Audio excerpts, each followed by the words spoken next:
it's like we're not underestimating any opponent, but it gives us more confidence that we've now seen the pro level, and we're going to try and implement that in every single game that we play. So yeah, it's been helping us a lot. Yeah.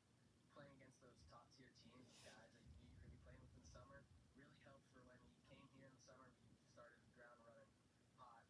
Didn't matter. Like, we already knew each other, played with each other for a couple games, so it really helped us get going and have a strong start. Perhaps the biggest advantage for the Bucks is playing at Atwood Stadium once again. They don't have to travel. They get to go through their normal game routines, and most importantly, have the Flint faithful behind them. We deal with familiar settings. They can walk to training.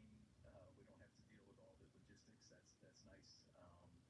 And then just the comfort of being in front of your own fans is going to be huge. And we've had fantastic support all year long, and we don't expect anything less than a big showing on Saturday.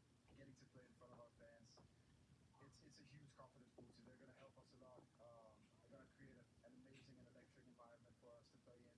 And as players, that's what we want to do. We want to play in front of a ton of people and give them something to cheer on. Not having to travel and staying right here at Atwood Stadium has been awesome. I mean, the fans drive us during the game. When we hear the drums going in the corner, that just gives us that extra boost of motivation to keep going. The game